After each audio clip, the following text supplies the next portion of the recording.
thank you for giving me the word.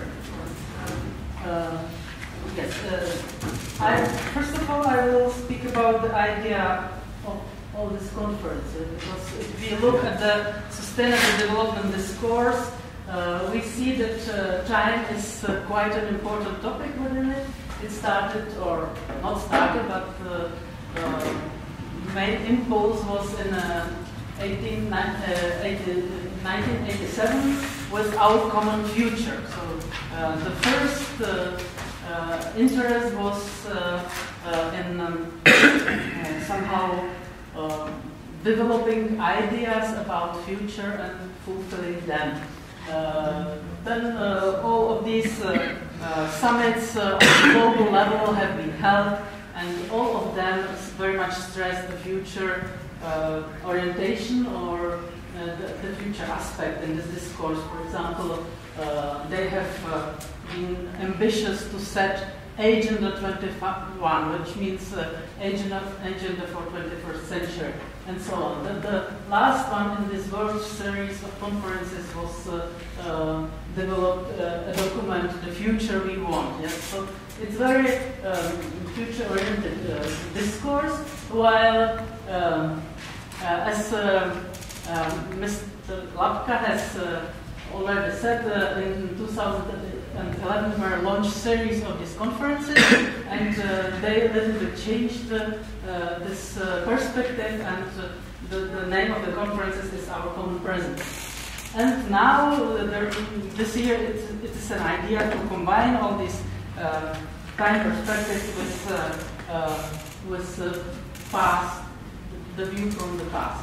So what we have heard yesterday. Yesterday it was a national day in our national language, and we somehow were interested in case studies from the Czech environment. For example, we have been speaking about our old city mosque, which was established in medieval ages and looked very nice, but then in the 20th century, big mining was somehow destroyed the city because the mines were, the ground wall was above the city, and the city was then destroyed. And the very new city had been built on its place. It was a big project which at the socialist era gained quite a lot of attention, but of course the city is not very nice now, and was highly polluted also in the past. We have been also speaking about Danube, older Elbe Canal. As you can see, there were numerous plans how to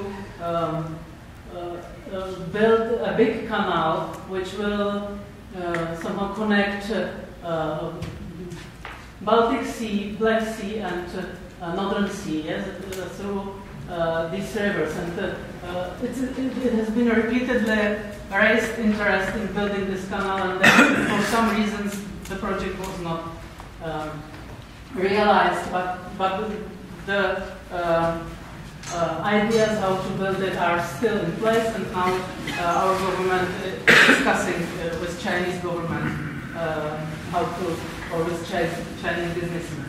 So obviously people are making the same mistakes over the big periods of years in history, and what I want to raise is the point which actually my colleague Miroslav Havranek, who was present yesterday, inspired me. He had a presentation in our center about geoengineering. Geoengineering is area of technical studies which develops plans how to cope with challenges on the river. And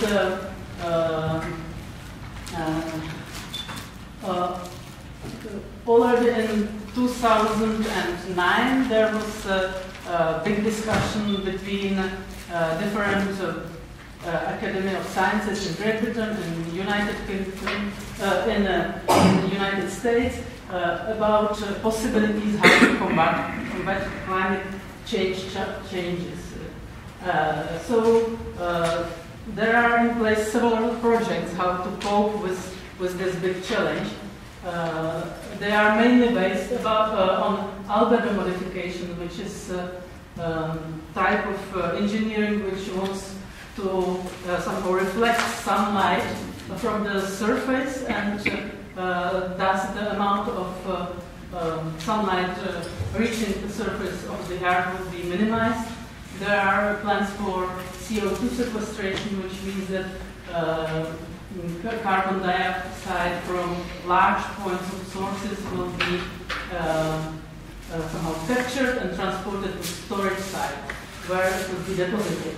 And there are also other big projects about to change Earth circulation, for example, of air and water. But these are really so the carbon sequestration projects are based on the idea of capturing CO2 and storing it, for example, in some geological structures where it cannot be released.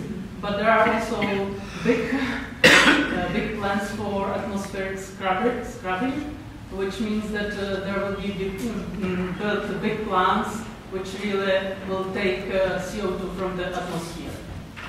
Of course, there is a question how much energy will these big plants use for this process. The other strategy how to combat climate change is ocean fertilization. That means that ships will release some fertilizers which promote growth of algae, and these are, of course, somehow taking CO2 from atmosphere and helping with this proportion of CO2. All of these projects, of course, have several risks. For example, this one is risky because it could the change would be very, very small. We can affect only a small amount of atmospheric CO2 by this process. On the other hand, we can destroy ecosystems in the sea, and fisheries will be affected, and so on. So each of these projects has several consequences, which, for example, those technical people are not able to cope with it, even say, how can you engineer a system if you don't fully understand it? So this is the main obstacle to realizing such a project. Very interesting project is sulfate injection. That means that through aircraft or some other means, will be in the higher levels of atmosphere will be suspended sulfur dioxide in small particles, which will form some clouds there, and these clouds will reflect sunshine, so that the surface of Earth will be somehow not so hot. It's based on experience with eruption of Mount Pinatubo in Philippines in 1991, when a big cloud from the volcano somehow cooled temperature on the surface by 1 centigrade, 1 point of centigrade.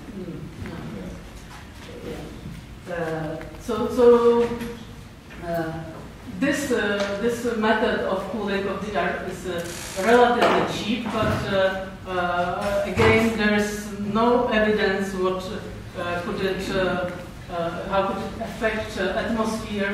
For example, if the sulfur dioxide would reach stratosphere, it could remain there for years, and then it's not predictable how it would work.